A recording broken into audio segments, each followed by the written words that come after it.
തൃത്താലയിൽ പട്ടാപ്പകൽ വീട്ടമ്മയെ ആക്രമിച്ച കവർച്ച. 4 പവനോളം സ്വർണ്ണാഭരണവും 7 ലക്ഷത്തോളം രൂപയും മോഷണം പോയതായാണ് സൂചന. ഞാങ്ങാട്ടി കരിമ്പനക്കടവ് സമീപത്തെ കാട്ടുപറമ്പത്ത് റസാക്കിന്റെ ഭാര്യ സൽമത്തിനെയാണ് ആക്രമിച്ച് കവർച്ച നടത്തിയിരിക്കുന്നത്. ഇവരുടെ കണ്ണിൽ മുളകുപൊടിയെറിഞ്ഞും വായിൽ തുണി തിരികെയുമാണ് രണ്ടംഗ സംഘം മോഷണം നടത്തിയിരിക്കുന്നത്. ഞായറാഴ്ച രാവിലെ 10:30 മണിയോടെയായിരുന്നു സംഭവം. ഇവർ വീടിന് പിറകിൽ തുണി അലക്കുന്നതിനിടെയാണ് പിറകിൽ കൂടെ എത്തിയ മോഷണ സംഘം ഇവരെ ആക്രമിച്ചത്.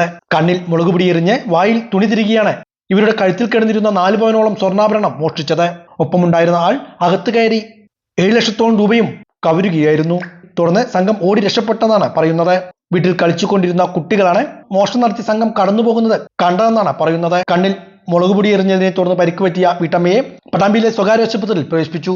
തൃത്താല പോലീസ് സ്ഥലത്തെത്തി അന്വേഷണം ആരംഭിച്ചിട്ടുണ്ട്. സമീപത്തെ നിരീക്ഷണ ക്യാമറകൾ പരിശോധിച്ചുള്ള അന്വേഷണമാണ് പോലീസ് ആരംഭിച്ചിരിക്കുന്നത്. ഡോഗ് സ്ക്വാഡ് ഉൾപ്പെടെയുള്ള അന്വേഷണ സംഘവും സ്ഥലത്തെത്തുന്നുണ്ട്.